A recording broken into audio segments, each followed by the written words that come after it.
todos. Voy a iniciar la grabación para que no se me olvide.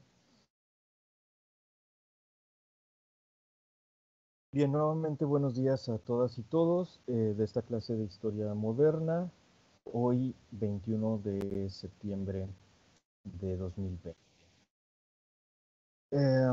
Déjenme revisar quiénes estamos conectados.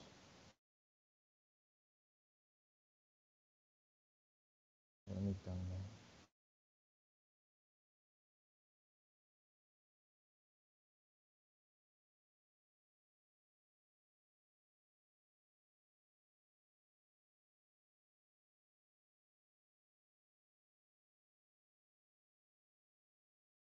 Bien, están 39 personas.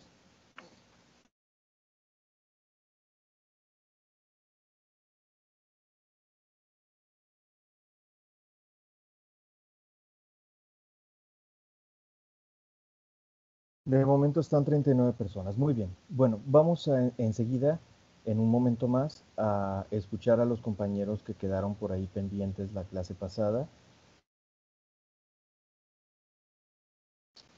Ok, Ángel, gracias por comentarme la situación de Diana y Andrea. Ojalá que puedan por ahí integrarse. Gracias, Ángel. Antes de comenzar, les comento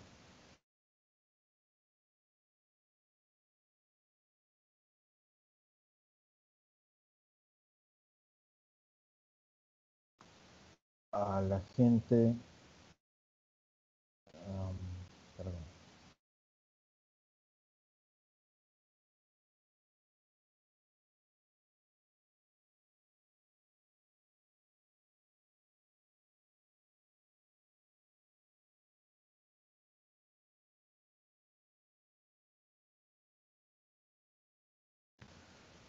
Perdón, es que estaba abriendo algo. Antes de comenzar, le comento a la gente, creo que es toda la gente de quinto semestre, me parece, que ayer me avisaron que me designaron como tutor de este grupo, el que corresponde a quinto semestre. Les voy a mostrar la lista, voy a compartir pantalla para hacerlo. Les voy a mostrar la lista de las personas que tengo asignados en el CIACE, para que sepan quiénes son. Tengo a Andrea Acevedo, Carolina Almaraz, Brenda Alvarado, Emerson Campos, Ana Paula Cano, Carlos Colunga,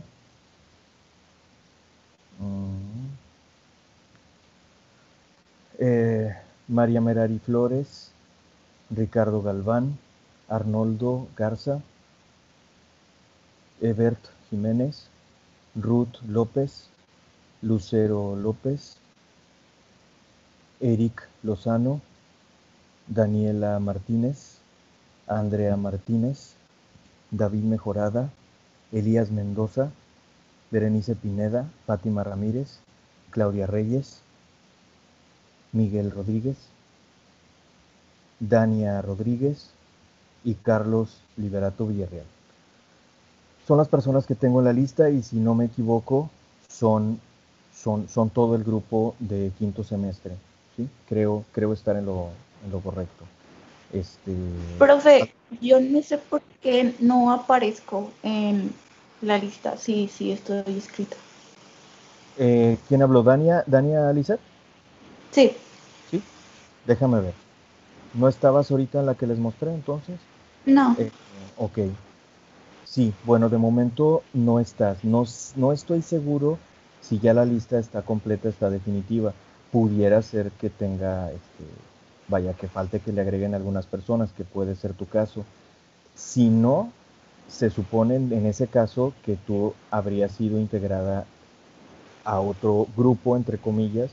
Lo que pasa es que arman los grupos de tutoría como les da la gana. O sea, no necesariamente es un grupo, no necesariamente siempre es un grupo de clase, ¿no? Una generación, pues, la gente de un semestre, sino que a veces los arman mezclando gente de diferentes semestres. No sé cuál sea la razón, no sé cuál sea el criterio. De momento no estás, Por favor recuérdame de checar si apareces por ahí en los próximos días. Puede ser que aparezcas y si no, lo más probable es que estés en otro grupo por ahí, o sea que tengas a otro maestro, ¿no? Asignado. Ah, Eh, gracias. de nada, ¿hay algún otro caso como el de Dania? Yo creo que tampoco me vi ahí, si no me... Creo que tampoco estoy ahí. Derek son Eh, los de quinto, no los de tercero. Ah, eh, sí, solamente, bueno, creo que Desde que solamente, está nuestra familia. creo que solamente según lo que yo identifico, son gente de quinto, si no me equivoco. Corríjanme si me equivoco. ¿Hay alguna persona por ahí mezclada de que no sea de quinto o falta gente de quinto por aquí? Bueno, aparte de Dania, los que nombré.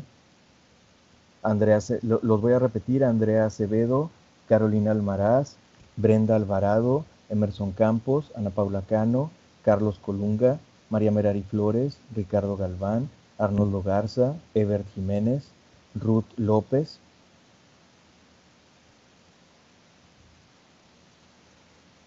Creo que solo falta Dania. Ok, Lucero López, Eric Lozano, Daniela Martínez, Andrea Martínez, David Mejorada, Elías Yared Mendoza, Berenice Pineda, Fátima Ramírez, Claudia Reyes, Miguel Rodríguez, Dania Rodríguez y Carlos Liberato Villarreal. Ok, bueno. Profe, ¿y nosotros de tercero cómo podemos saber quién es nuestro tutor? Voy a dejar de compartir pantalla. No sabría decirles, la verdad es que no estoy seguro si en alguna parte del CIACE a ustedes les aparece quién es su tutor asignado. No estoy seguro si en alguna parte les aparece por allí. En el CIACE de nosotros, los profesores, tenemos una pestaña relacionada con tutoría y donde nos aparece la lista del grupo que nos haya sido asignado. Desde hace algunos semestres, esto no es cosa solo de este ni del pasado, desde hace algunos semestres, la coordinación del área básica, que es la que se encarga de la coordinación de tutorías también, el maestro Tony Valderas, no nos envía directamente la lista, decirnos aquí está su lista de estudiantes tutorados, sino que nos avisa que ya está cargada la asignación de estudiantes y que la revisemos en el CIACE. Entonces, no sé si ustedes como estudiantes lo pueden ver en alguna pestaña del CIACE. Si no, entonces pronto deben recibir noticias de quién es su tutor. Porque nos están pidiendo, digo, esto siempre es así, que programemos desde ya lo antes posible cuatro entrevistas grupales con el grupo que tenemos tutorado. Esta es una cuestión protocolaria, lo voy a hacer pronto, pero a ustedes les aparecerá por allí en su CIACE, pero no necesariamente significa que en esas ocasiones tendremos las reuniones a fuerza, ¿no? O sea, en la fecha u horario asignados, ¿no? Insisto, es una cuestión de protocolo que nos piden que así lo asignemos. De cualquier manera, procuraremos darnos el tiempo en algunas sesiones posteriores para tener por allí pues eso, como tipo entrevista con la gente que corresponde, que son la gente de quinto. Probablemente en alguna clase por ahí daremos un lapso al final de la clase para que, bueno, la gente de tercero pues podrá retirarse, la gente de quinto que se quede un ratito para tener por ahí esa pues como entrevista grupal, ¿no? Que es lo que se acostumbra. Sin embargo, toda todas las personas que he mencionado, que tengo asignados como tutorados, pues bueno, lo primero que quería era que estén enterados y pues ponerme a sus órdenes. De cualquier manera saben que estoy a sus órdenes de todos y todas, pero en este caso en particular por esta asignación de tutoría que por ahí tengo en este semestre con ese grupo, Pues bueno, insisto, saben que estoy a sus órdenes, puede ser por chat, puede ser a través de WhatsApp, por medio de Emerson o por medio de Miguel, que tienen por ahí mi contacto, de ese grupo, o por email, o no sé, o sea, si en algo puedo apoyarles, cualquier cosa relacionada con sus clases, con la plataforma, con algo administrativo, no sé, cualquier cosa en la que pueda apoyarles, estoy a sus órdenes. Y bueno, pues ya, si yo no lo sé, pues paso el reporte, lo consulto con el doctor José Luis, o no sé, ¿no? Pero pues estoy a sus órdenes. Entonces, bueno, pues quería que estuvieran enterados de eso. Lucero, adelante, Lucero, creo que quieres decir algo. Sí, por si querían, bueno, ver dónde podían ver su tutor. A veces aparece en lo de citas tutorías. No siempre se actualiza al inicio del semestre, pero casi siempre es al final. Y cuando ya se subieron las entrevistas. Pero también puede Carlos preguntarle o sea, a cada uno de sus maestros quién es el tutor, y pues para que no batallen en ese aspecto. Sí, gracias, Lucero. Así es, Lucero. Como les decía hace un momento, cuando los profesores que tenemos como asignado como tutorados a X grupo, a X estudiantes, programamos esas citas, que es lo que citas de entrevistas, que es lo que se nos pide, lo que les comentaba hace rato, a ustedes les aparecerá y allí podrán verlo, ¿no? Que eso se supone que tiene que ser pronto, pero no sé cuándo sea, pero se supone que tiene que ser pronto y en ese momento se podrán enterar. Si no, entonces sí, efectivamente, Carlos o quien sea puede consultarlo con los profesores que les dan clase, porque es lo más probable que quien les hayan asignado sea alguno de los profesores o profesoras que les dan clase, o con el doctor José Luis para que lo consulte a su vez con el maestro Tony por ahí, ¿no? Que es el responsable de esto. O a través de la plataforma, a lo mejor le pueden también escribir directamente al maestro Tony, preguntarle, oiga, nosotros, el grupo X, no, no sabemos quién es nuestro tutor, no se ha reportado, entonces queremos saber quién es, ¿no? Nada más para esto, den un tiempo, ¿sí? Den una semana o dos, porque no esperen que a fuerza hoy ya saber, ¿no? Esto nos avisaron ayer, creo que a todos, pero pues ya dependerá de los profesores cuando los vean, que les avisen, como lo estoy haciendo yo ahorita con el grupo que me corresponde, de quinto semestre, o generar las citas, o no sé, ¿no? Entonces den un poco de tiempo y si no saben nada al respecto, entonces consúltenlo, ¿no? Carlos, ¿querías decir algo? No, nada más. Muchas gracias, Lucero. Ya está. Bueno, ya está. Entonces quería que estuvieran enterados de eso. Insisto, me reitero que estoy a sus órdenes, de todos y todas, pero en particular de la gente que tengo asignadas de tutoría. Bueno, ok. Entonces vamos a comenzar ahora sí. Vamos a escuchar al equipo que quedó pendiente de concluir. Eran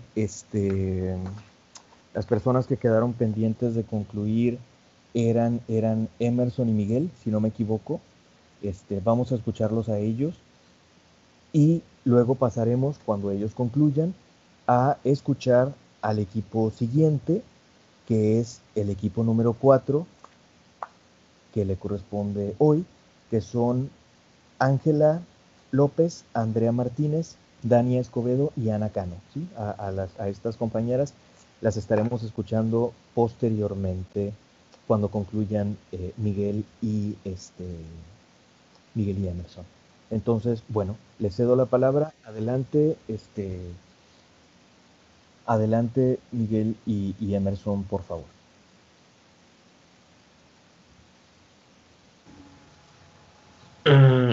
Buenos días, ¿ahí se me escucha? Sí, Miguel. Sí, Mike, sí. Muy bien, muy bien. Muy bien, bueno, pues luego de tanto tiempo esperado, al fin llega. capítulo 2, la ocupación del espacio americano. Vamos a abarcar la ocupación simbólica, la aceptación física y la población de las tierras. No sé si doy aquí tomar el control y si muevo a la 23, a todos les aparece que nos movimos a la 23. Sí, sí, está el cambio. Sí. Excelente. Muy bien. Los europeos que llegaron a América se enfrentaron a un gran reto, pues realmente el espacio americano varía tanto en zonas como en su diversidad y sus ecosistemas. Perdón. Entonces, esto no solo representó diferentes formas de moverse y de colonizar los espacios, sino que también representó diferentes estilos y formas de conquistarlo. En el extremo norte, los pescadores vascos e ingleses se vieron ante un paisaje costero desolado e inhóspito. En el sur parecía más alentador, pero también se hallaban sombríos bosques y el aterrador desconocido. Ay, se me fue nada más. Ahí está. Los españoles que llegaban al Caribe, América Central y del Sur se encontraban con paisajes y climas de contrastes extremos, islas tropicales en las Antillas, áridas colinas en la península de Yucatán, el altiplano volcánico del centro y norte de México y la frondosa vegetación tropical del Istmo Centroamericano. Como ya todos sabemos bien, México está dentro de los países más biodiversos del mundo y también la región de Centroamérica, por lo que, como les digo, varían bastante las regiones, ecosistemas y climas, haciendo que fuera bastante diferente la manera en la que se tenían que transportar, abarcar y conquistar los diferentes espacios geográficos. La cierta unidad climática en el norte del Caribe y el centro era una ventaja, en general climas cálidos, pero esto no sucedió en Sudamérica, sobre todo en lo que era el Perú, y fue un gran impedimento que ralentizó bastante la colonización, lo difícil que era desplazarse y lo costoso también que resultaba los viajes. La dominación se llevó a cabo por 3 procesos relacionados, que eran la toma de posesión simbólica, la ocupación material del terreno con el sometimiento o expulsión de los nativos y la población o repoblación de las tierras para asegurar la subsistencia y la extracción de recursos. Ahora, la ocupación simbólica era un acto ceremonial que se basaba en un principio del derecho romano, que era la res nullius, que básicamente es que la tierra es libre y representa un bien para la humanidad, siempre y cuando no se esté usando. En caso de que la tierra sea un bien para cualquier persona, la primera persona que llegue y comienza a dar uso de ella se vuelve su propietario legítimo. Esto obviamente se utilizó, a pesar de que todas estas tribus, nativos indígenas, se movían en ella o la habitaban, se utilizó como el argumento por parte de los europeos de que no le estaban dando un verdadero uso, por lo tanto esa tierra era libre. Incluso más adelante, cuando se trata de la propaganda inglesa para la gran migración a la Nueva Inglaterra, se mencionaba, o falsamente obviamente, que los mismos nativos americanos estaban felices de la llegada de más europeos que pudieran abarcar las tierras tan grandes que ellos tenían desocupadas. Por lo general, estos actos ceremoniales se hacían donde hubiera menos población indígena. Incluso vienen varios ejemplos, como Colón al desembarcar en San Salvador, que elevó el estandarte de Isabel y Fernando e hizo una solemne declaración de sus derechos sobre la isla, y esta fue registrada por un notario. La bula intercaetera no impidió estos actos de ocupación por medio de ceremonias. De hecho, fue Colón también quien pidió a todos sus hombres y dio la orden de ir colocando cruces y mojones por cualquier tierra que cruzasen. El mojón es, creo que, una señal clavada en la tierra que indica la propiedad. Yo tenía la duda y ahí puse la aclaración por si alguien más tampoco sabía como yo. Da otros ejemplos, como fue el de Balboa cuando entró al Pacífico, el colonizador. Creo que hizo un estandarte y levanta la espada desenvainada, y en ella comienza a decir que todo aquello por las islas y mares que fuera cruzando se volvía posesión suya. Y viene otro ejemplo también de Colón o Cortés. Cortés llegando a Cuba, no, Cortés en Honduras, perdón, cogiendo un manojo de hierba y un puñado de tierra, y pues a menudo se empezaba a pisar, o más bien maltratar la tierra, simbolizando también que ya pasa a ser del dominio de la persona que la pisa o le da uso. Y de manera similar, de la res nullius, de actos ceremoniales, parece que fueron más ocupadas las ceremonias por los españoles, pero de igual manera los ingleses también hicieron uso de ella, como fue el caso aquí de Sir Humble Gilbert, quien en Terranova, al desembarcar, hizo que se leyera solemnemente ante la reunión de sus propios hombres la autorización real en la que toma posesión. Pero, pues claro, solo iban los mismos navegantes de la tripulación, ignorando por completo los nativos. Pero pues ya saben cómo es esto. Estos actos de ceremonia se dejaron de practicar ya más avanzada la conquista, pues se tenía la idea de que ya era completamente innecesario. Y una de las maneras adicionales que más conocemos de estos actos ceremoniales es rebautizar las tierras, como por ejemplo Colón, que era generoso de dar los nombres a las islas y cabos que iba descubriendo, como ya saben, la isla de Juana, todo esto, las mismas Indias, es una rebautizar a la tierra. Y este proceso es propio de tendencias europeas, se explica como una manifestación de poder o un acto de imperialismo cristiano.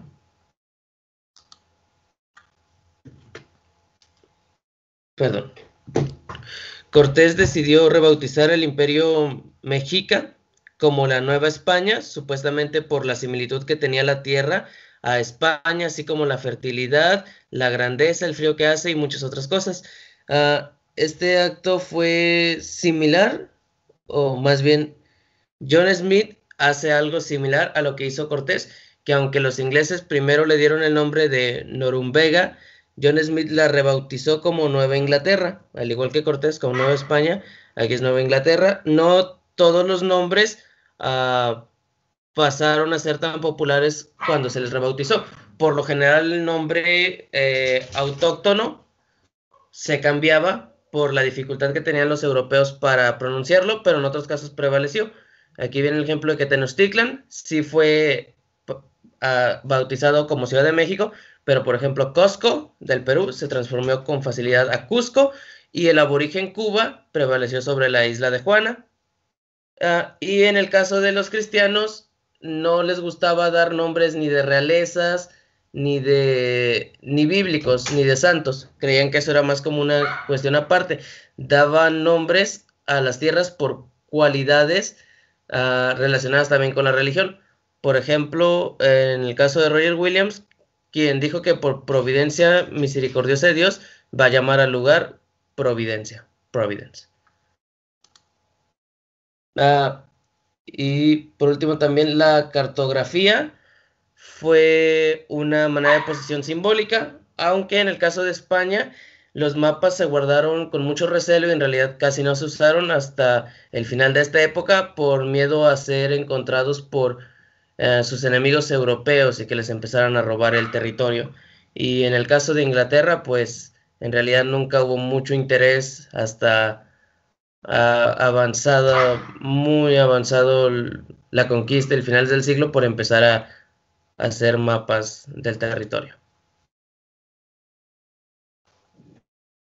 Bueno, gracias Mike. Este es mi momento ahora. Voy a ver si puedo tomar el control de esto, a ver si funciona. Creo que sí. Creo que ya puedo cambiarle yo. Ahí sí no se ve el cambio, por favor, me avisan, chavos. Gracias, Miguel. Pero bueno. Te escuchamos, Emerson. Sí. Gracias, maestro.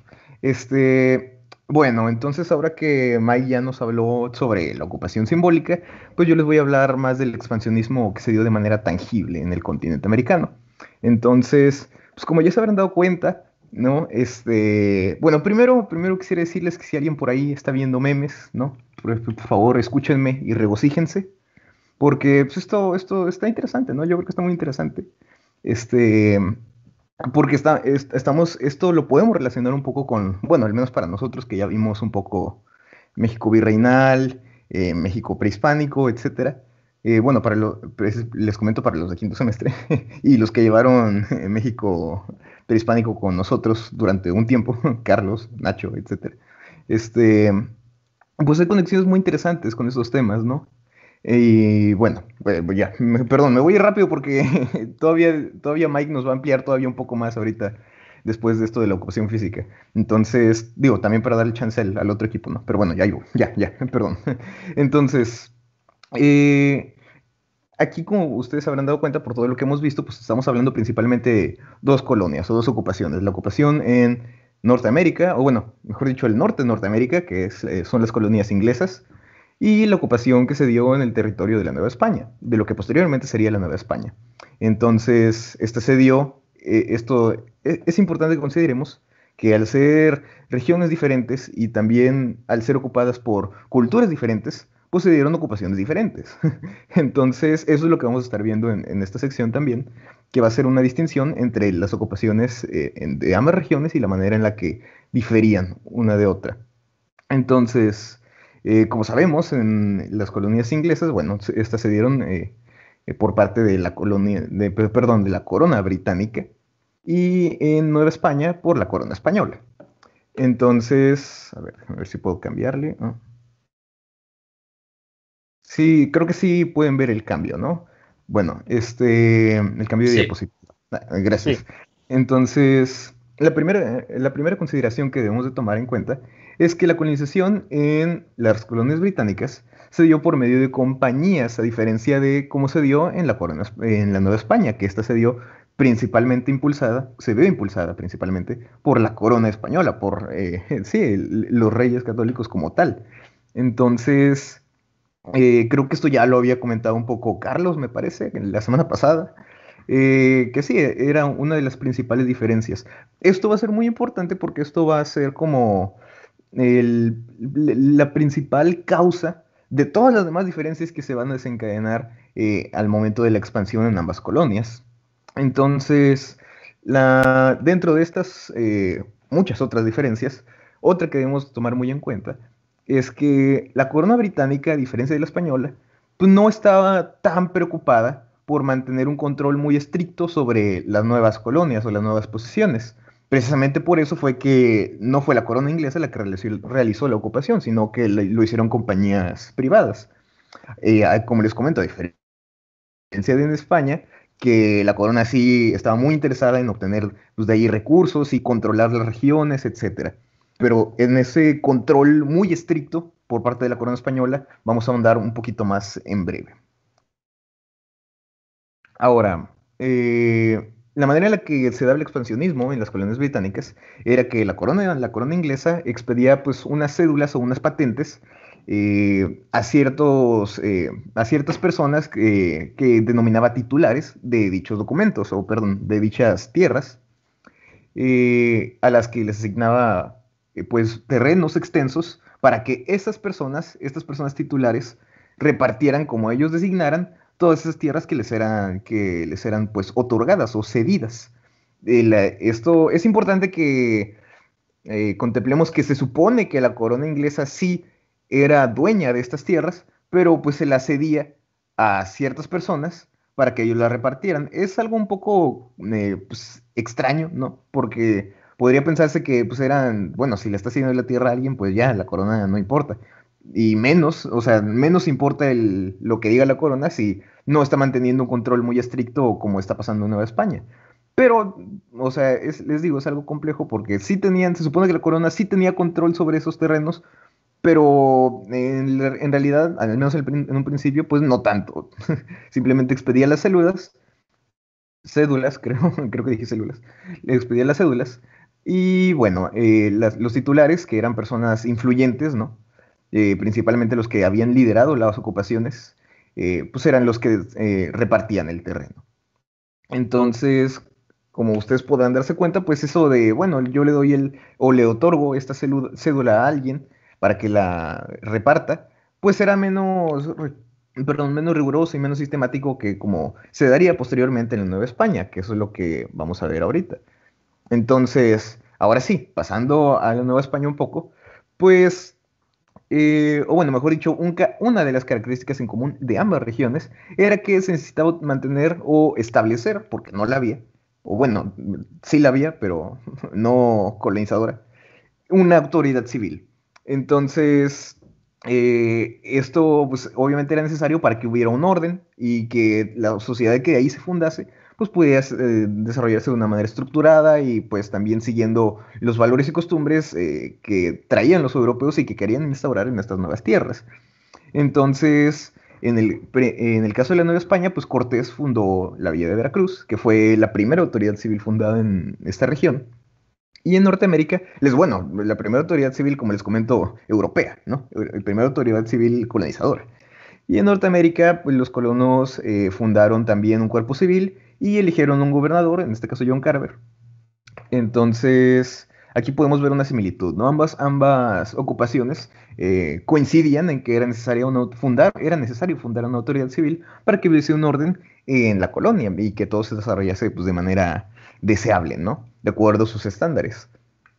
Ahora, otra de las características que tienen en común, y que yo creo que es tal vez la más obvia, es que pues ambas culturas, inglesa y española, pues provenían de una misma traducción occidental, ¿no? Ambos provenían de Europa, y digamos que si bien obviamente eran muy diferentes en ciertos aspectos, pues también en otros eran muy similares.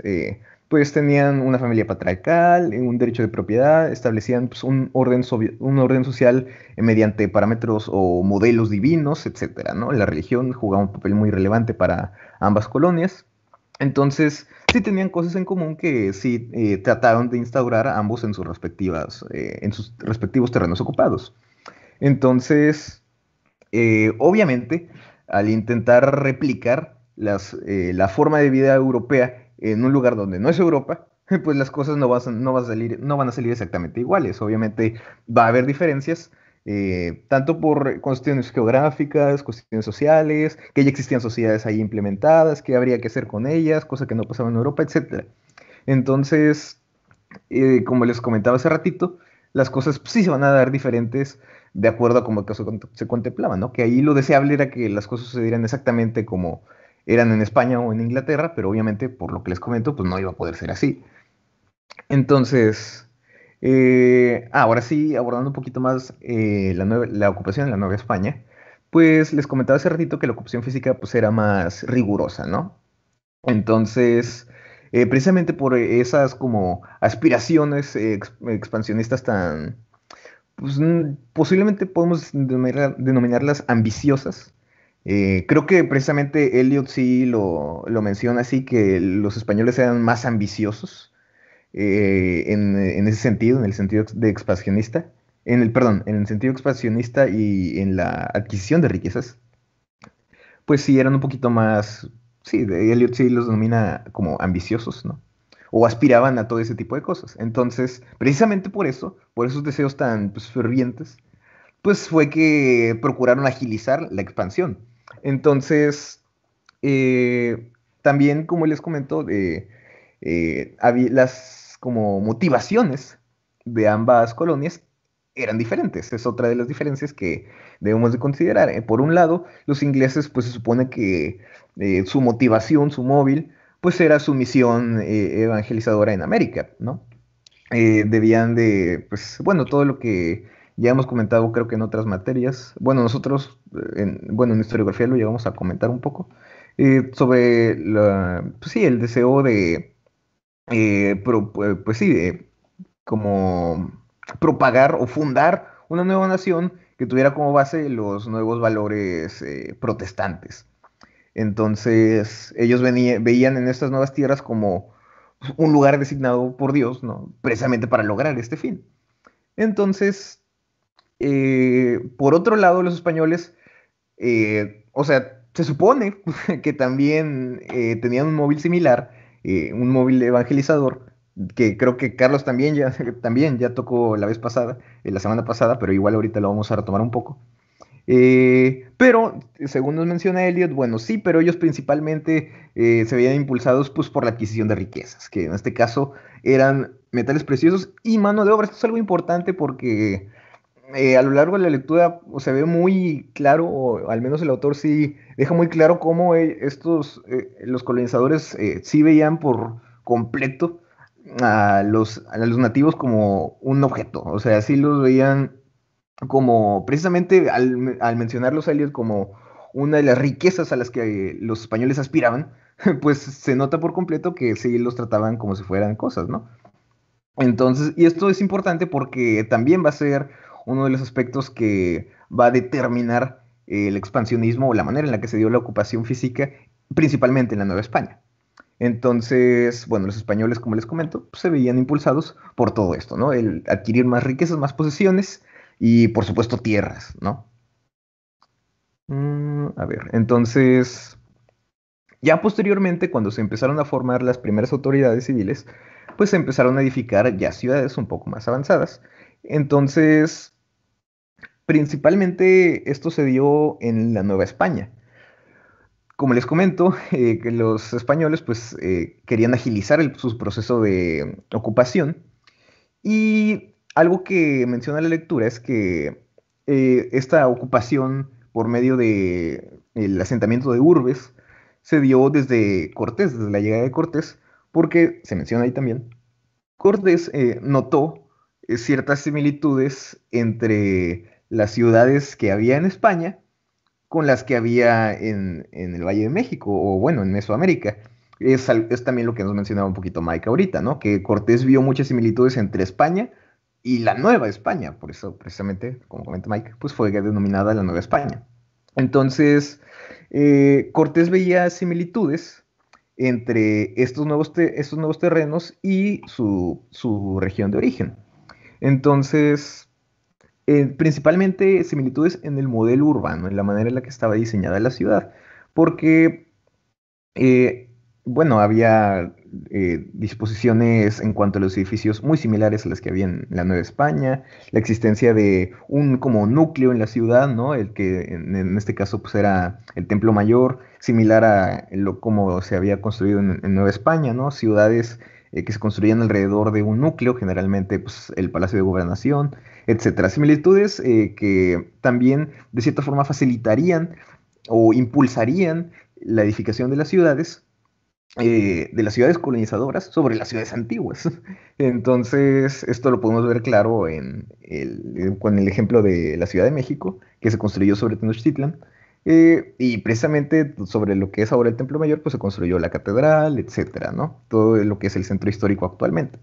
Entonces, digamos que ya tenían como una plantilla para, tomando en cuenta la ciudad de Tenochtitlan, las ciudades mesoamericanas, para construir sobre ellas ciudades que tuvieran como base el modelo europeo, ¿no?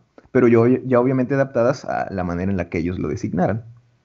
Entonces, la manera en la que, una vez ya realizadas estas construcciones, las ciudades, pues ya se procedía a repartir los terrenos. Entonces, lo que se hacía era que los gobernadores designados pues, distribuían las parcelas a los ciudadanos más notables, de una manera un poco similar a lo que comentábamos hace ratito con las cédulas en las colonias inglesas. Nada más que aquí la cosa era diferente porque sí se tenía un mayor control sobre las tierras y sobre las personas que regían esas tierras. De tal manera que, pues, los recursos siempre, o todo esto, de cierta forma, sí beneficiara un poco más a la corona española.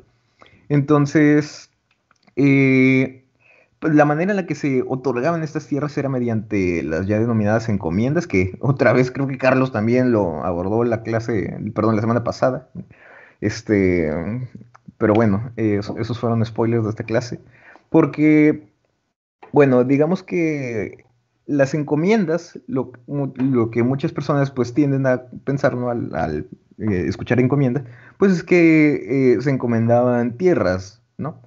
Pero lo que nos menciona Elliot es que, o sea, de cierta forma sí se encomendaban tierras, pero lo que se encomendaba originalmente no eran las tierras, sino los indígenas, que es lo que tiene que ver con los que les comentaba hace ratito, que sí se les trataba como objetos. Entonces, porque lo que se encomendaba era a los indígenas, y como los indígenas ocupaban ciertas tierras, bueno, tenías como encomienda a los indígenas, pero como ellos ya estaban aceptados en cierta región, en ciertas tierras, bueno, pues de pasada te quedaban las tierras, ¿no?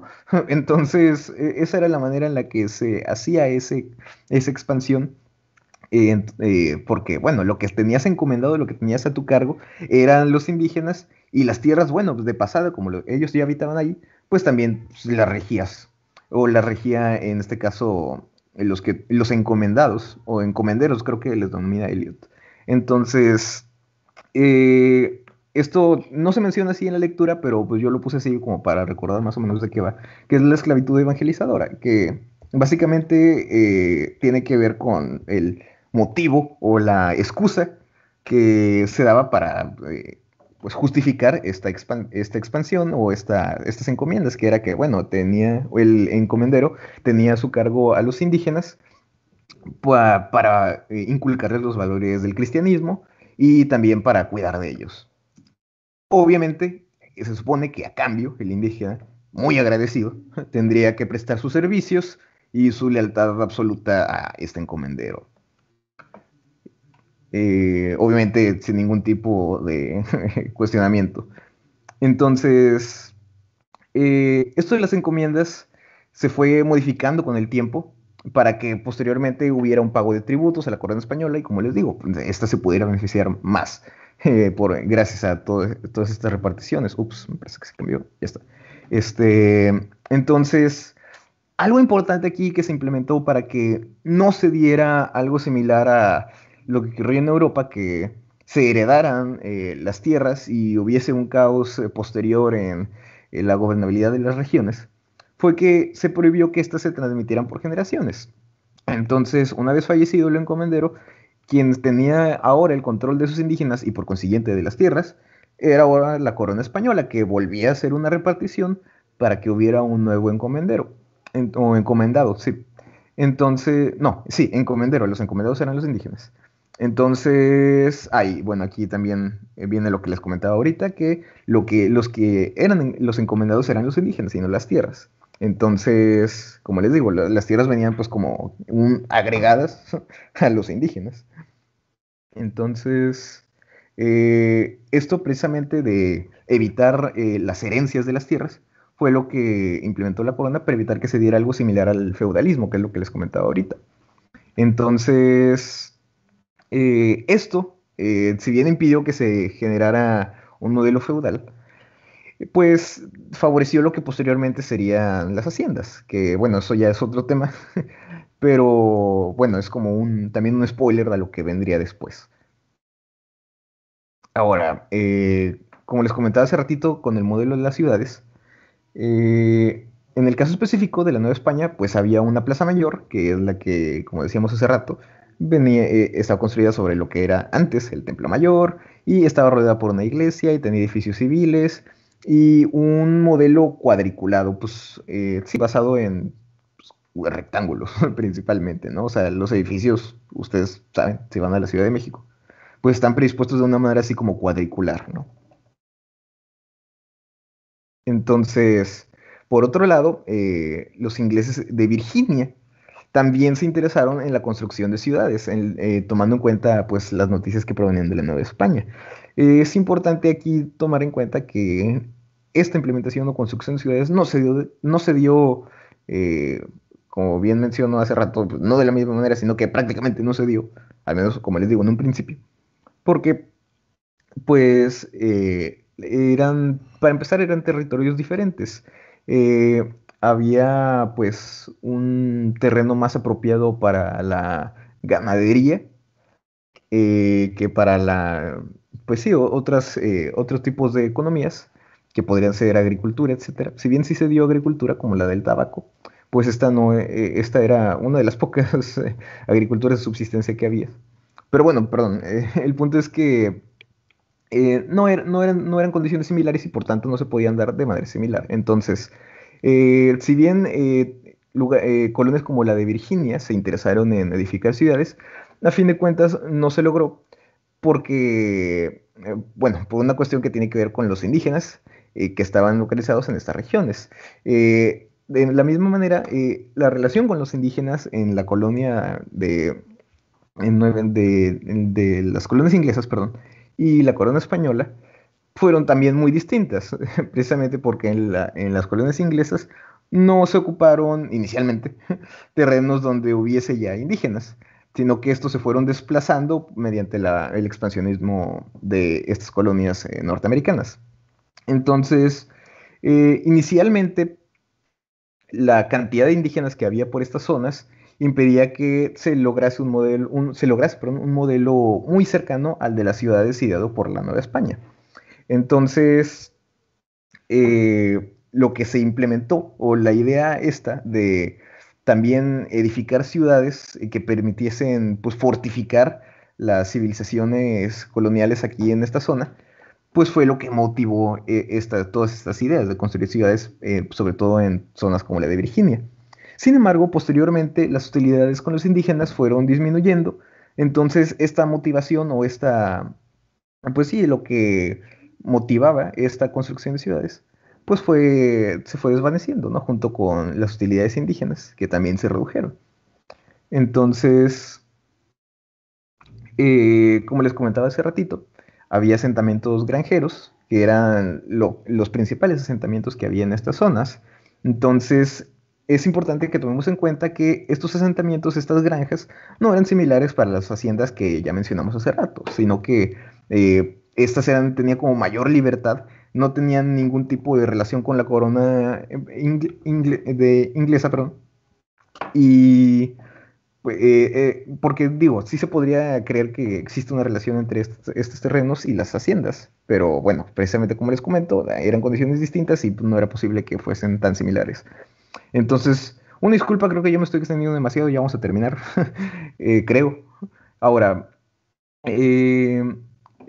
las colonias inglesas tenían asentamientos más contiguos y ordenados, eso sí, hay que mencionarlo, pero también muy separados o que competían mucho entre sí. Entonces, si bien sí se llegaron a fundar algunas ciudades, como Boston, Filadelfia y Nueva York, pues no se dio de la misma manera o de la misma magnitud que en la Nueva España. Entonces, la inspiración para los ideales urbanísticos en ambas regiones fueron ideales renacentistas, influenciados por el Renacimiento, sobre todo en las colonias británicas, principalmente. Ahora, conforme llegaban más colonos y se incrementaban las construcciones en estas zonas, pues se iba desplazando más todavía a los indígenas. Y eso obviamente pues no les gustaba, ¿no? Entonces, algo que también tenemos que tomar en cuenta es ahora, si ya abordamos las motivaciones de la Nueva España para su expansionismo, pues vamos a tomar en cuenta un poco más las de los protestantes en el caso de las colonias en las colonias inglesas. Ahora, se supone, como ya comentamos hace ratito, que pues eran ideales puritanos, ¿no? Lo que se buscaba pues era inculcar los valores del cristianismo protestante en estos terrenos o fundarlos en estos terrenos. Esto se veía principalmente en colonias como la de Nueva Inglaterra, que sí tenían como muy claras estas metas, pero también había otras colonias como las de Virginia, que sí se veía claramente que lo único que buscaban pues, era ganancias. Entonces, y también colonias mixtas como la de Massachusetts, que se supone que buscaban ambos fines. Pero aquí nos menciona Eliot que esto es mentira y que la verdad es que todos buscaban ganancias. O sea, se escudaban obviamente en pues, los ideales del cristianismo protestante y en su misión evangelizadora, pero nos menciona el autor que no es cierto, que en realidad lo que buscaban pues, era ganancias. Pónganle ustedes que sí, tal vez sí querían difundir sus valores cristianos, pero principalmente el móvil eran pues, las ganancias. Entonces, como les comentaba hace ratito, había como una competencia entre estas granjas norteamericanas, porque, como les comento, no había una relación muy estrecha entre ellas, no había pues una cohesión tan fuerte. Esto hacía que compitieran entre sí. Entonces, esto a su vez impulsó el modelo económico que posteriormente se vería divulgado en todo el país, que es una economía de mercado competitiva. que ya después, aquí podemos ver una de las razones por las que estas ideas pues, están tan arraigadas con estos valores cristianos protestantes, precisamente por estos orígenes.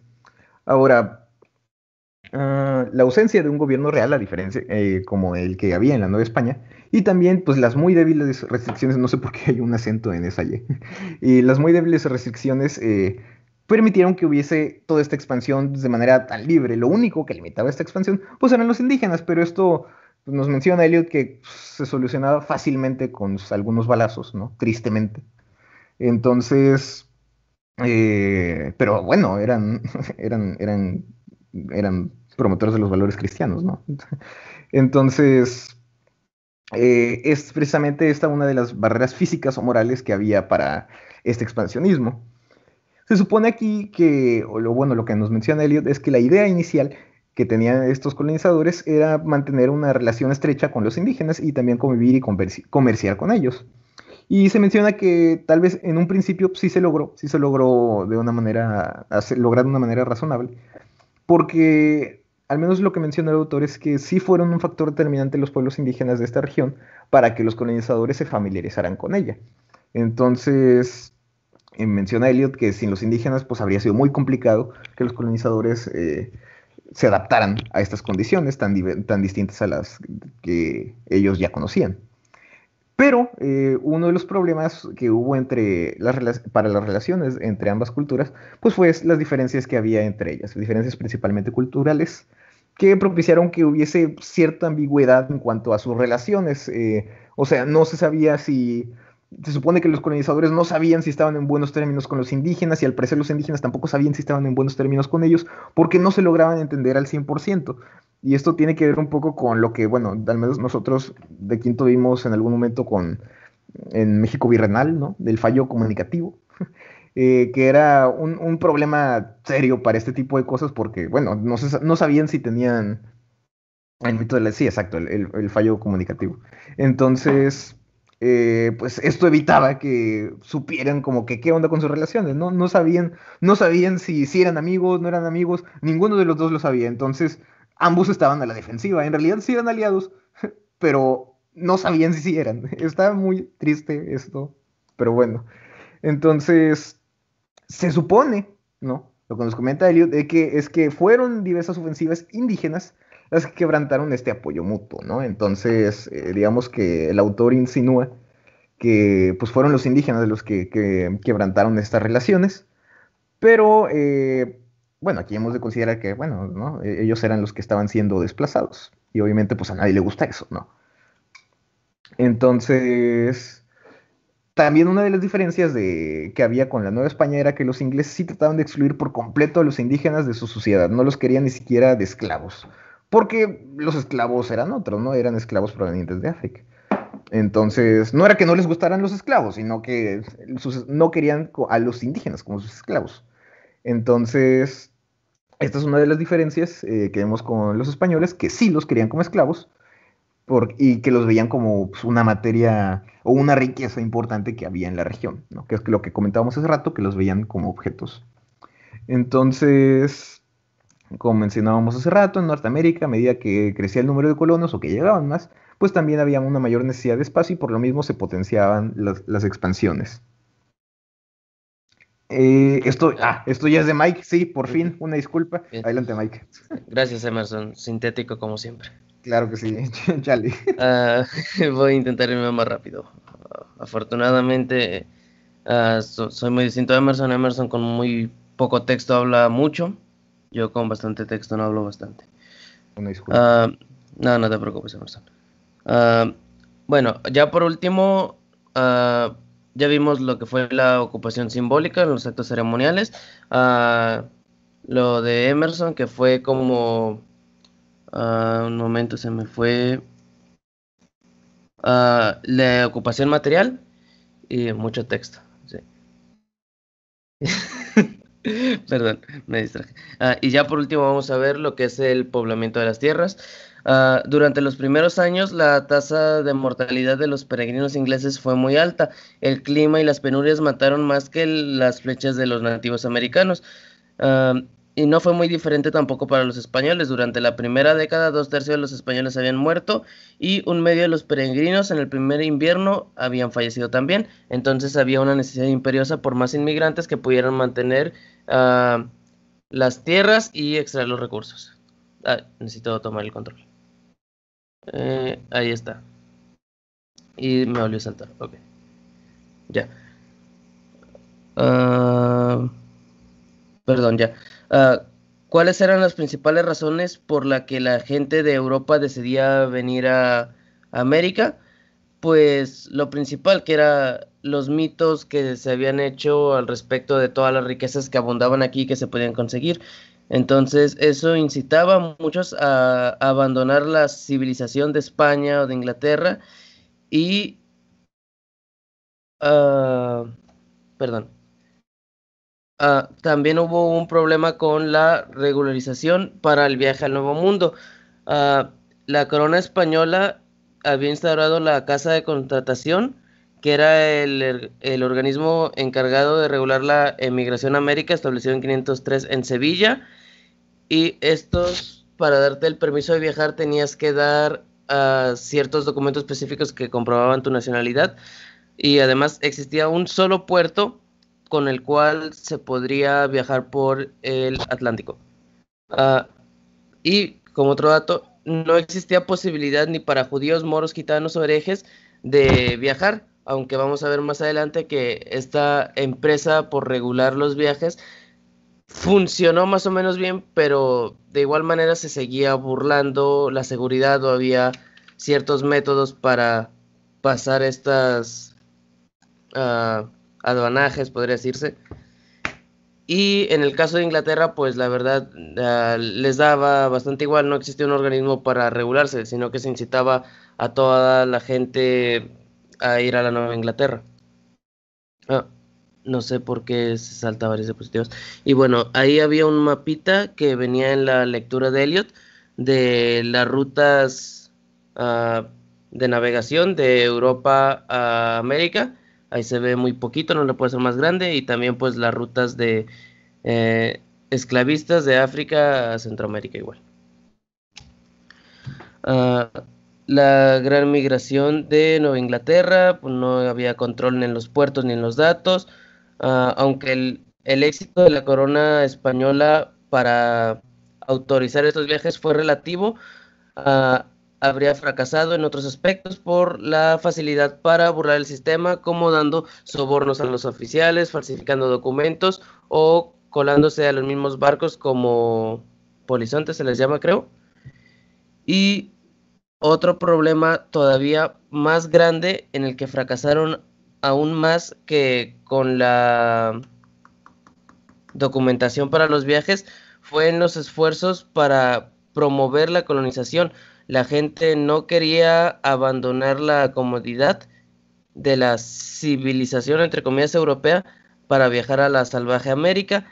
Entonces, esto trajo varios problemas, como fue las altas tasas de mortalidad, el desequilibrio entre los sexos, los largos gastos y distancias, y también muchas esposas quedaron abandonadas porque pues sus hombres se fueron de conquistadores, ya hicieron dinero y nunca volvieron.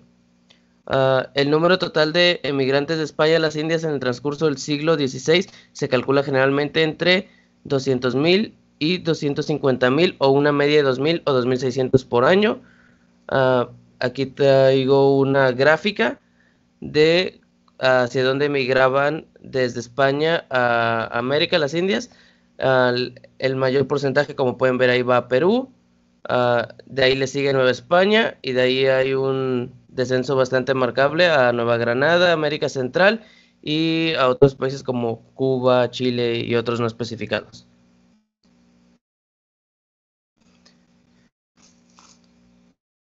Al inicio del siglo predominaban los hombres. Cuando la situación se estabilizó a mediados del siglo, comenzó a subir el número de mujeres y lentamente comenzaron los desplazamientos de la familia.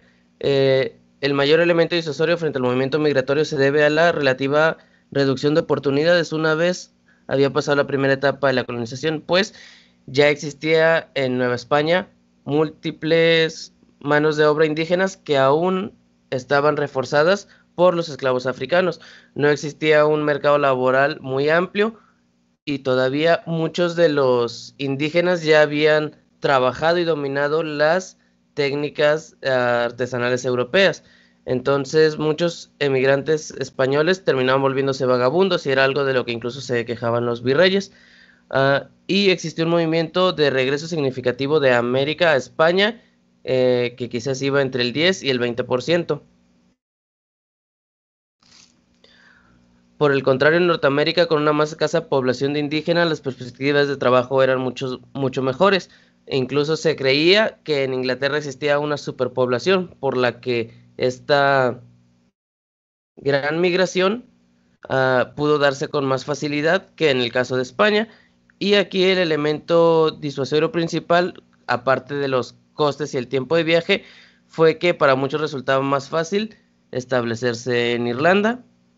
Y lo que aquí les mencionaba sobre la literatura promocional que retrata a los indios como felices de recibir a los ingleses para ocupar sus tierras desocupadas.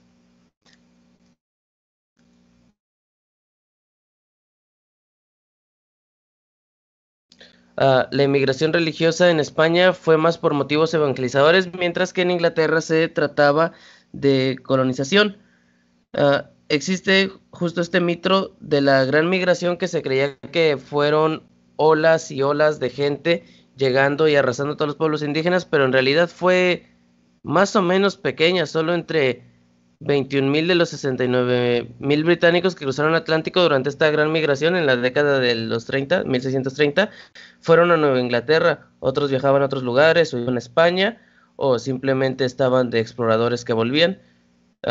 Como sea, igual en ambos casos, el coste y el tiempo de viaje fue un elemento disuasorio.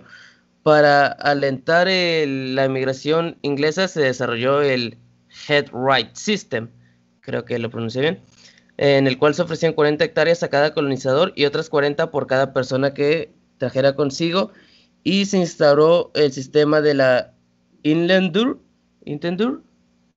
de servidumbre, pero lamentablemente muchas veces no se llegaba a poder pagar la deuda de servidumbre con la que se llegaba y estas personas acababan por volverse prácticamente esclavos, aunque bueno, esto variaba también bastante de a qué colonia se llegaba, pero por lo general esa era la regla, que acababan siendo esclavos.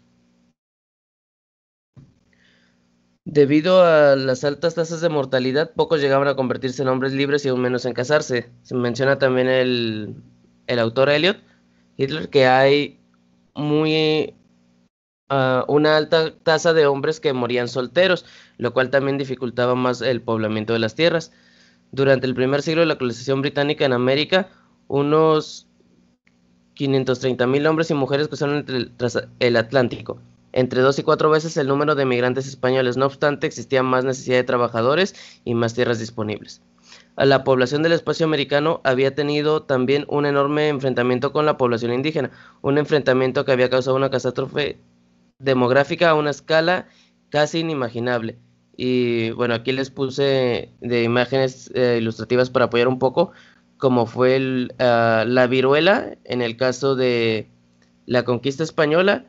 Y aquí del lado izquierdo, eso es como creo que identificable en la cultura popular de mantas cargadas de maldad, creo que algo se llama la pintura, que es cuando los peregrinos ingleses, bueno, ya no los peregrinos, los soldados ingleses ya llegados y más establecidos, para intentar deshacerse de los nativos americanos que todavía ocupan las tierras circundantes a donde ellos están habitando, les regalaron mantas que que habían sido usadas por enfermos de lepra o viruela o enfermedades de las que no estaban desarrollado el sistema inmune en los nativos americanos.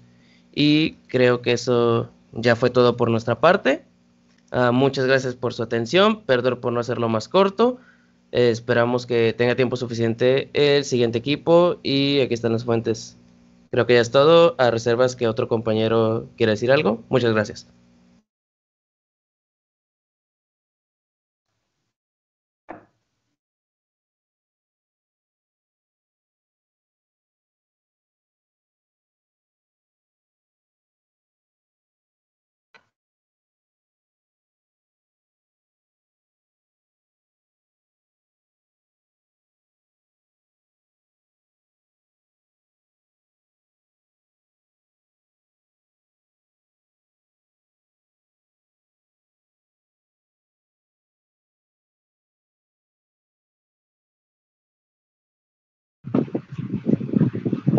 profesor sigue.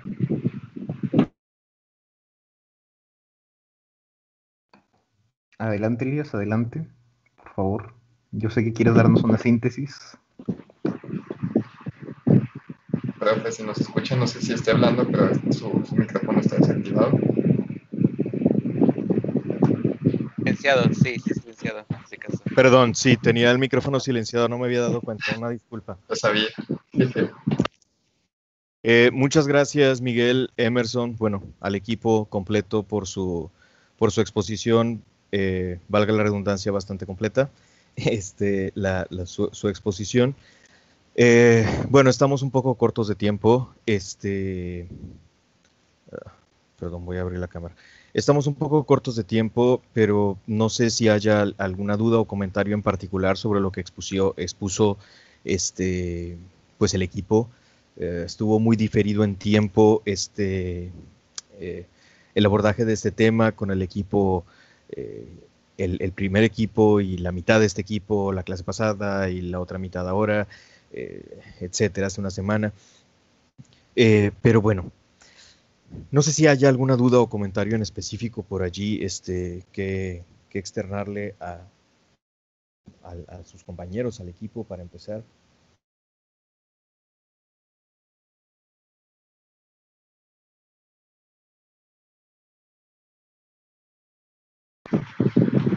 Pues todo muy completo, profesor. Muy completo. Así es. Ok. Una disculpa pública a nuestros compañeros que iban a hablar hoy. Bueno, no iban, vamos a darles de hecho ya la palabra a las compañeras del equipo siguiente, que es el equipo 4, Ángela López, Andrea Martínez, Dani Escobedo y Ana Cano. Lo que el tiempo nos permita, compañeras, sé que nos quedan cosa de 20 minutos, pero lo que el tiempo nos permita, vamos a comenzar a escucharlas. Yo sé que ya tienen preparado su tema, ahorita estaba viendo, ya tienen incluso cargada por ahí su presentación en la plataforma, como tarea. Entonces yo sé que tienen su tema preparado. Bueno, pues le cedemos la palabra, lo que el tiempo nos permita, y si no completan de tiempo, pues bueno, perdón, pero tendremos que concluir la próxima clase, ¿no? Adelante, compañeras, ¿quién empieza? Bueno, primero que nada, buenos días, buenas tardes. Nosotros somos el equipo 4 y hablaremos sobre el Renacimiento. Siguiente, por favor. Ok, yo hablaré sobre el mito del Renacimiento. Se le llamó así debido a que cuando los historiadores profesionales mencionaban a los mitos, por lo general se referían a relatos del pasado que se pueden considerar como falsos o de alguna manera engañosos, debido a que no había suficientes pruebas para sostenerlo como algo verídico. Siguiente, por favor. Italia, Resurgimiento e Innovación. Bueno, en este capítulo se dedica a los principales cambios ocurridos en el arte. En estos periodos no habían creencias de individualidades creativas, hombres que en su mayoría eran varones, que dejaron en sus obras la huella de su personalidad. Por otro lado, si vemos el curso del cambio cultural en Italia, durante todo el periodo, es decir, en los 3 siglos que iban de 1300 a 1600, veremos que también resulta obvio que los logros que se obtuvieron fueran colectivos, dado a que se trabajaba en un pequeño grupo y que en cada generación creaban a partir de las obras de sus predecesores. Sí, creo que lo pronuncié bien. Siguiente, por favor. Bueno, en la arquitectura, donde resulta más obvia la recuperación de las formas clásicas, desde las plantas bajas hasta los detalles ornamentales. Y no resulta sorprendente el que esta recuperación de la arquitectura griega y romana se produjese en Italia, donde se conservaban más o menos intactas las construcciones clásicas. Y en el caso de la pintura, resultaba mucho más difícil encontrar fuentes y modelos antiguos, como sus colegas en arquitectura y escultura. Los pintores trataban, fuese por deseo propio o exhortados por sus patrones y de imitar a los antiguos, para lo que tenían que recurrir a métodos más indirectos, haciendo que sus modelos posasen el estilo de las esculturas clásicas más famosas. Siguiente, por favor. Ok, de la misma forma que se intentaba revivir el arte y la literatura clásicos, se tenía como consigna imitar el sistema educativo de la antigua Roma. Y con este nuevo sistema los alumnos podían aprender a hablar, escribir y leer en latín clásico. También era posible estudiar el griego clásico en algunas escuelas y universidades italianas. Y los primeros profesores que enseñaron el griego clásico eran refugiados del Imperio Bizantino, y gracias a ellos muchos intelectuales italianos pudieron leer importantes textos griegos en su idioma original. Los humanistas encontraron diferencias muy importantes entre las traducciones que poseían, que muchas veces venían de traducciones en árabe, y los manuscritos originales. Y vieron que muchos de los conceptos fundamentales de los textos cambiaban de interpretación de acuerdo al manuscrito al que tuvieran acceso. También se desarrollaron técnicas de crítica textual para que de cierta forma recuperaran lo que el autor quería, o bueno, había querido decir originalmente, antes de que los copistas de cierta forma distorsionaran el mensaje. Y esto se aplicó también a textos que ya eran conocidos en la Edad Media. En el texto también se menciona que aunque desde el siglo XI las universidades italianas ya impartían el derecho romano, fueron los humanistas los que situaron las leyes en el contexto sociocultural de la antigua Roma por su familiaridad con el estudio de la literatura y las inscripciones clásicas. Perdón, nada más un momento, compañeras. Ahorita quien está hablando eres Ana Paula, ¿verdad? Sí. ¿Quién estaba hablando antes, perdón? Dania. Perdóname. Dania. Dania. Ah, ok. Dania Escobedo, ¿verdad? Sí, nomás para ubicar quiénes están hablando. Es que no distingo. Como cambió el formato de esta cosa de por sí, nunca lo podía ver bien. Y ahorita como cambió el formato de esta cosa, no veo, perdónenme. Adelante, Ana Paula. No se preocupe. Bueno, los humanistas y los artistas eran conscientes de la distancia que había entre ellos y la antigüedad clásica, y estaban preocupados por la corrupción de las lenguas y el declive de las artes que vino después de la invasión de los bárbaros, pero al mismo tiempo se sentían próximos a los grandes romanos. Y un ejemplo de esto es, bueno, dos ejemplos más bien, son Petrarca y Maquiavelo, que creían que se podía revivir la antigüedad. En la lectura también decía que para comprender el Renacimiento hay que verlo como la restauración de la antigua Roma, y que al igual que muchos antiguos, los humanistas, creían en una interpretación cíclica de la historia y pensaban que podían ser los nuevos romanos, entre comillas.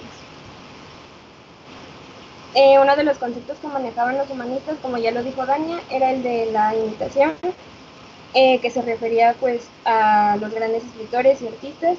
Y aunque se suele pensar que el Renacimiento era una época de innovación y originalidad y así, en ese periodo pues se resaltaba más que nada este concepto de la imitación a los modelos antiguos, pero pues los modernos no pretendían no pretendían igualar los logros de los clásicos, sino solamente pues de cierta manera seguir sus pasos.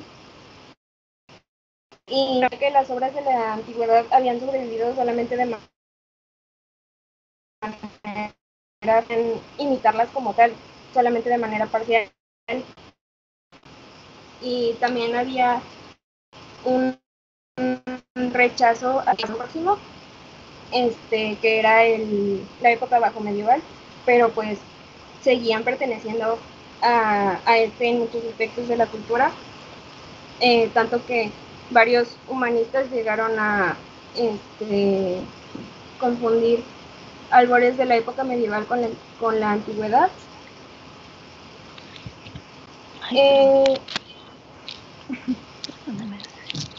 La continuidad de la Edad Media puede apreciarse hasta el siglo XVI. Un ejemplo de esto es Orlando Furioso de Anoto, que es este cosito que está aquí, el texto que está aquí, perdón, en la diapositiva, que el autor dice que no es un romance de caballería, pero tampoco es una simple imitación de la época clásica, de la épica, perdón, clásica, y pues lo maneja como un texto que solamente podía haber sido escrito por alguien que quería pertenecer a ambas épocas, o bueno, que creía más bien pertenecer a ambas épocas, pero pues al mismo tiempo no pertenecía a ninguna de las dos. Ok. Los objetos e instituciones del Renacimiento no existían en la época romana y por esto no fue posible adaptar la escritura de la historia al molde clásico. También las contradicciones de la actitud de los humanistas eran muy evidentes en la materia de religión, porque pues eran cristianos y no adoradores de deidades paganas, aunque algunos historiadores del siglo XIX solían presentarlos como cristianos solamente en apariencia. También se mencionaba que la mayoría de los eruditos deseaban convertirse en romanos antiguos sin dejar de ser cristianos modernos. En cuanto a las artes visuales, también ya lo mencionó Dani, no existe evidencia de las intenciones de los artistas como tal, pero hay indicios de tentativas de reconciliar la antigüedad con el cristianismo, como es el ejemplo del Tempieto de Bramante, que es también este que está aquí en la imagen, que recuerda de cierto modo a los templos paganos, pero al mismo tiempo a una iglesia cristiana. Okay. El Renacimiento no fue una revolución cultural, fue más bien un desarrollo gradual de individuos que estaban insatisfechos con su cultura bajo medieval y estaban atraídos por el pasado, y cualquier interpretación de esta época debe tener en cuenta tres aspectos, que son estos tres que están aquí. El enclave geográfico, porque pues Roma era el mayor objeto de veneración y los humanistas estaban descubriendo de cierta manera a sus antepasados. Perdón, me estoy trabando mucho. Okay. Algunas familias de nobles decían que eran descendientes directos de antiguos romanos y pues hasta cierto punto los vestigios de la antigüedad resultaban familiares para los italianos, además de que a diferencia de otros lugares de Europa, la tradición clásica nunca fue algo remoto para los italianos. El segundo aspecto es el momento cronológico, que durante esta época, se empezó a considerar que el ejemplo de la antigüedad podía ser aplicable a las necesidades del momento. El desarrollo de las ciudades del norte de Italia durante los siglos XII y XIII fue la diferencia más notable, y su apogeo puede explicarse en términos económicos por el intercambio comercial entre Europa y Oriente Medio. Y el tercer aspecto, que es la situación sociológica. Bueno, el Renacimiento fue un movimiento minoritario y urbano que pues reunió a más hombres que mujeres, a pesar de que algunas de ellas se dedicaban activamente al mecenazgo y otras estudiaron a los clásicos, y en el texto decía que escribieron en latín cartas y tratados, pero pues los humanistas no las trataban de iguales, y pues qué sorpresa, ¿verdad? Bueno, entre los humanistas había tres grupos más bien entre los hombres que conformaron de cierta manera el movimiento del Renacimiento, había tres grupos, que son los humanistas, eran profesionales, maestros o notarios, los miembros de clase dirigente, patricios, prelados o príncipes que hacían de mecenas para los artistas, y los artistas que eran hijos de artesanos y tenderos. Y Ya para terminar mi parte, no se tiene claro hasta qué punto los humanistas y los artistas compartían los mismos intereses y se menciona que puede haber obras donde se viera la influencia de los humanistas en los artistas como tal. Yo creo que eso es todo de mi parte. Muchas gracias, Ana Paula. ¿Quién sigue, perdón, compañeras? Andrea Martínez. Adelante, Andrea, te escuchamos. Ok, yo voy a hablar más que nada sobre el Renacimiento en el extranjero. Es el tercer capítulo de la lectura de Peter Brook. Entonces, en este capítulo se nos menciona que en el Renacimiento, se buscaba más que nada imitar a la antigüedad. Pues este es el rasgo característico. Y pues en base también en la cultura italiana. Era una forma de volver a lo clásico. Y este movimiento estuvo impulsado por el humanismo, que pues era un movimiento guiado por el estudio del hombre. Y se buscaba la libertad de pensamiento y el individualismo. Siguiente, por favor.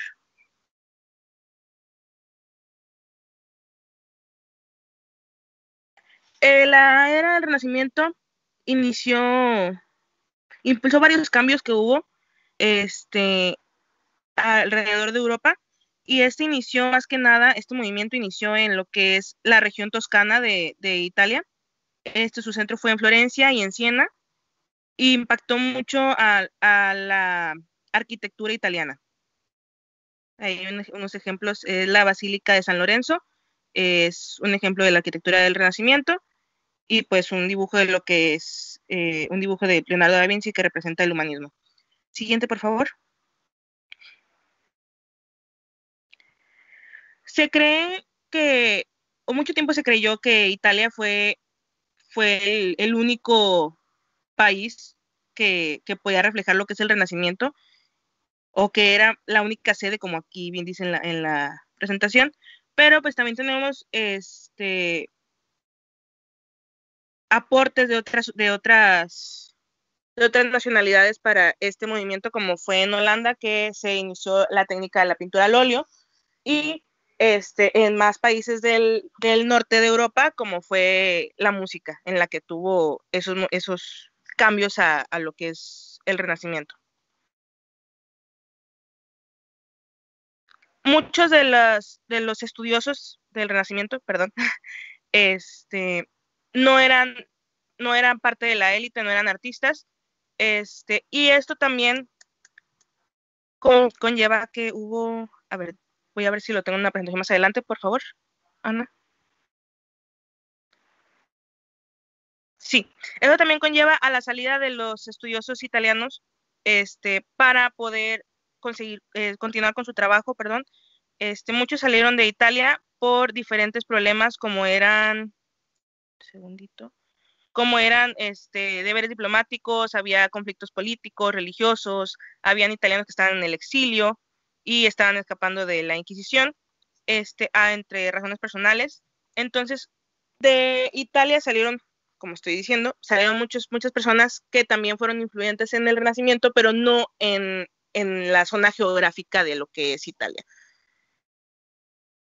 Estas salidas se fueron en 2 oleadas, y que los primeros que se fueron en el siglo XVI, pero los más importantes que salieron de Italia fueron entre 1430 y 1520. Siguiente, por favor. Entonces aquí hay algunos de los personajes más sobresalientes de esta época, que fueron Leonardo da Vinci, que pues es el padre del Renacimiento, y se habla de su manuscrito anatómico. Vesalio, que fue fundador de la anatomía moderna y mejor anatomista de todos los tiempos, y Miguel, que fue un teólogo y médico. Un segundito, por favor.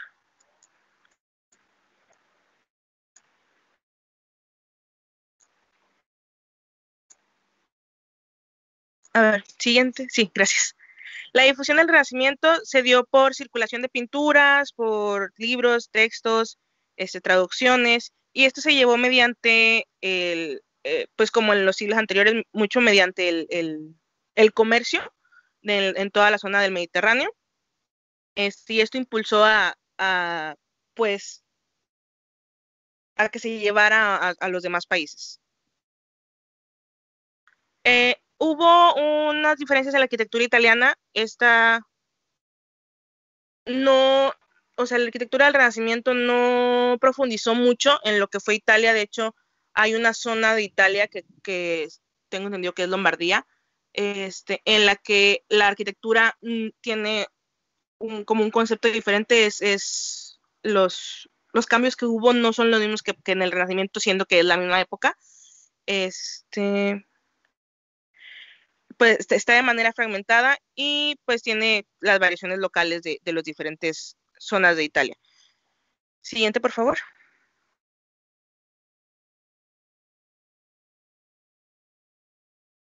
¿Sí se escucha bien? Sí. Sí, se escucha. Adelante. Ok. Eres Ruth Ángela, ¿verdad? Sí. Adelante, Ruth. Bueno, continuando con lo de los textos, dice que algo semejante sucede con las traducciones francesas y castellanas. Un ejemplo de esto es la versión polaca de El Cortesano, publicada en el año 1566 por Lucas Gornicki. Es calificada más como una transposición que una traducción. Y es que en esta se ven notables cambios, como el hecho de que la corte de Urbino de 1500 es sustituida por la corte de Cracovia de 1550 y que no aparecen mujeres, ya que fueron eliminadas con un pretexto que en Polonia no eran suficientemente cultas para tomar parte en conversaciones de este estilo. Tenemos otros casos como en Inglaterra, donde John Marston satirizó Castillo debido a sus ceremoniosos cumplidos, y en Francia, donde fue asociado con el disimulo y con la corrupción de la lengua francesa, puesto que contaba con expresiones italianas. Esta reacción no era puramente anti-italiana, era también anticatólica o antipapista, por decirlo en el lenguaje de la época. Esto además expresaba el abismo entre las culturas y es un testimonio útil de los obstáculos sociales que existían para la difusión de los valores italianos en el extranjero. Siguiente, por favor. Ok. Existe la opinión generalizada de que una de las mayores diferencias entre el Renacimiento del norte de los Alpes y el movimiento en Italia fue el auge del humanismo cristiano, pues se consideraba que Italia estaba repleta de humanistas paganos cuyos ideales se centraban en Erasmo, el equívoco y la desinformación. Siguiente, por favor. De la interacción entre el movimiento humanista surgieron grandes cambios. Por ejemplo, en 1508 se fundó el Colegio Trilingüe en Alcalá, en España, donde se estudiaban las 3 lenguas de la Biblia, que eran el hebreo, griego y latín. En Francia, el teólogo Jacques Lefebvre aprendió griego para estudiar el Nuevo Testamento y a los escritores neoplatónicos en su lengua original, mientras que en Alemania, el erudito hebreo Johann Reuschelen, mi alemán no es el mejor, perteneció a un grupo de humanistas con intereses teológicos. Por otro lado, en Inglaterra, John Colet, quien era amigo de Erasmo, incluyó en el programa de estudios de su nueva escuela en St. Paul el estudio de algunos de los primeros autores cristianos. Siguiente, por favor. La interacción entre el humanismo y la teología llegó a su apogeo en las 2 primeras décadas del siglo XVI, antes de la excomunión de Lutero y de su conflicto con Erasmo. Muchos acusaban a Lutero de ser antihumanista porque él, a diferencia de Erasmo, no creía en el libre albedrío. Pero Lutero no era un enemigo del humanismo. Él mismo había recibido una educación clásica y no se oponía a que otros eruditos recuperasen la antigua sabiduría, pues creía que Dios la había inspirado como preparación a la reforma de la Iglesia. Siguiente, por favor. La interacción entre el humanismo y teología logró sobrevivir a los procesos de la reforma, y el movimiento humanista lograba alcanzar cada vez más fama, aunque los humanistas sufrieron una derrota, ya que en el Concilio de Trento prohibió ciertos libros y entre ellos estaban algunas de las obras de Erasmo y pues demás. Siguiente, por favor. Ya para finalizar, la gran reputación de Erasmo se debió en gran medida a la imprenta y a los editores, entre los cuales circulaban varios de sus amigos. La función de la imprenta en el Renacimiento fue más allá de la de agente propagador, pues a muchos les resulta muy difícil imaginar cómo habrían los humanistas podido desarrollar la crítica textual de no haber existido medios para poder preservarla y difundirla mediante textos. Es así que se considera que el éxito del Renacimiento se debe a gran medida a la imprenta. Y eso es todo de nuestra parte. Gracias.